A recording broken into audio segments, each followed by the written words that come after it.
Inquiry-based learning can be one of the most powerful ways to engage students, but only if it's done right. I'm Adila Galamova, and in this video, we will look at the 5 most common mistakes teachers make when trying inquiry-based learning and how you can avoid them. If you're just getting started with inquiry-based learning or IBL, this will help you avoid these problems. And if you're already using IBL and things are not working the way you hoped, this video will help you find solutions. Let's work together to make IBL easier and more successful for both you and your students. Let's begin. One of the biggest mistakes teachers make when starting with inquiry-based learning is trying to do it alone. Inquiry is not something that works well in isolation. It needs collaboration, trust, and a supportive school culture. In fact, successful IBL often requires a shift in the whole school culture, not just in one classroom. If you're the only teacher using inquiry at your school, it will be very difficult to make it work long term. For IBL to succeed, the school administration needs to clearly share a vision for inquiry. This vision helps build trust, not only among teachers and students, but also with parents and school leaders. Everyone involved needs to understand and support the purpose and process of IBL. You also need support from colleagues, especially your school librarian or media specialist. Planning inquiry units requires time, resources, and different areas of expertise. Librarians can help you find and select quality resources, evaluate websites, and most importantly, integrate information literacy into your unit. Because let's face it, inquiry doesn't work unless students know how to find and evaluate information. Inquiry is also often interdisciplinary. That means you will need to work with teachers from other subjects to help students understand a topic from different perspectives. It's really a form of team teaching. So remember, IBL is a team effort. You can't do it alone. Another common mistake is thinking that inquiry is always the best way to teach. But the truth is, not everything needs to be discovered. Some things can and should be taught directly. For example, foundational knowledge, such as facts, procedures, or basic skills, can often be learned more effectively through direct instruction. This is especially true when your goal is to introduce new content, build awareness, or make students familiar with important information. IBL is powerful, but it's not suitable for every learning objective.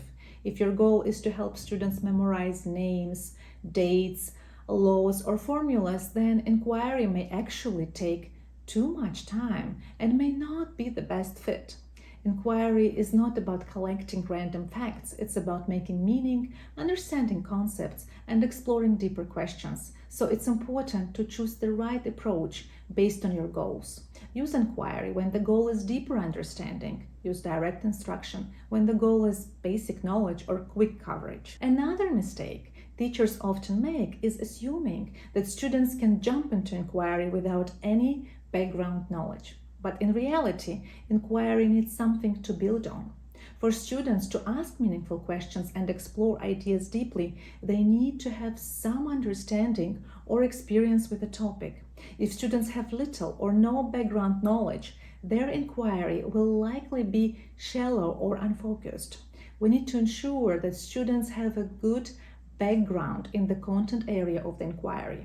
An inquiry activity is usually more successful if it involves extending and applying familiar understandings rather than addressing new understandings.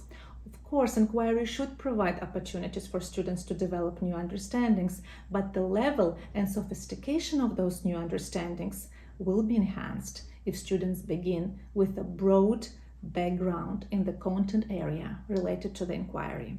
That is why it's so important for teachers to provide context and background information before starting the inquiry process, especially for students who are new to the topic. This could be through reading, watching a short video, discussing related current events, or reviewing key facts. Students are more successful with IBL when they have past experiences to connect with.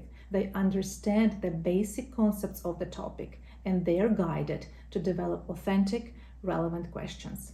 When planning an inquiry unit, choose topics where you can intentionally build background knowledge first. This helps students feel more confident, ask better questions, and engage more deeply in the learning process. Inquiry works best when students already know something about the topic.